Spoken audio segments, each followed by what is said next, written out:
हम बात कर रहे हैं आरव की, जिसका पुनर्जन्म हुआ था और वो 10 साल का हो चुका था, जिसे अपनी पुराने जन्म की कुछ यादें सपनों में तंग करती थी। उस रात आरव देर तक खिड़की पर बैठा रहा। सपनों ने उसकी नींद ही नहीं, उसकी आत्मा को भी हिला दिया था। उसे महसूस हुआ कि अब भागने का कोई मतलब नहीं। ये यादें उसे डराने नहीं, कुछ बताने आई थी। उसने मन ही मन कहा, अब मैं उस जगह जाऊंगा जहाँ से ये सब शुरू हुआ था। सुबह होते ही उसने उस पुराने गांव में जाने का निश्चय किया और पहुंच गया, जिसे उसने कभी देखा नहीं, पर उसकी आत्मा जैसे बरसों से उसे पहचानती थी। गांव वालों ने उसे देखते ही फुसफुसाना शुरू कर दिया। कुछ चेहरे डर से सफ़ेद पड़ गए, उसी हैरानी से घूरते रहे, क्योंकि अरब की जो छवि थी, उसका जो चेहरा था, किसी को कुछ याद दिला रहा था। एक बुजुर्ग उसके पास आया और कांपती आवाज़ में बोला, बेटा, तू चाहे माने या ना माने, यह हवेली, यह रास्ता सब तेरे पिछले जन्म से जुड़ा है।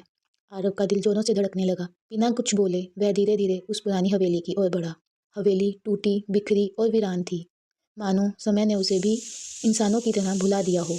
लेकिन जैसे ही उसने अंदर कदम रखा, दरवाज़ा खुद ब खुद बंद हो गया। ठंडी हवाओं ने उसके कानों में वही आवाज़, तुम लौट आए। आरव का पूरा शरीर सुन पड़ गया।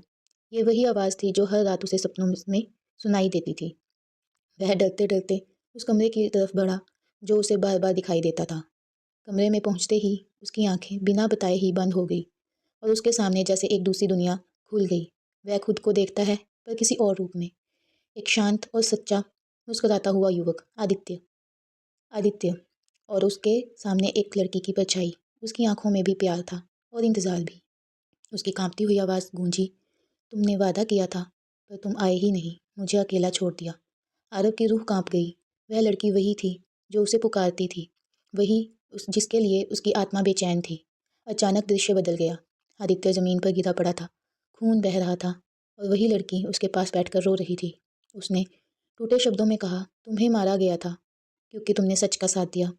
आरव का दिल जैसे फटने को हो गया। उसकी मृत्यु कोई हादसा नहीं, एक सोची समझी साजिश थी। लड़की की आवाज़ फिर से गूंजी, तुम तब तक शांत नहीं रह सकते जब तक अपने अधूरे कर्मों को पूरा ना कर लो। उसकी आंखें खुली। वह फिर हवेली में था। हवा शांत थी, पर उसके भीतर एक तूफान उठ चुका था। अब उसे समझ आ गया था वह यहाँ क्यों आया, उसकी आत्मा क्यों लौटकर जन्मी, कौन उसे पुकार रहा था। अब वह सिर्फ अरव नहीं था, वह 2 जन्मों का सत्य लेकर खड़ा था। और इस बार उसने ठान लिया था, मैं सच खोज कर रहूँगा, चाहे कीमत कुछ भी हो। कहानी यहाँ से सब अपने खतरनाक मोड़ में की तरफ बढ़ रही है। अब शुरू होती है सच्चाई की लड़ाई।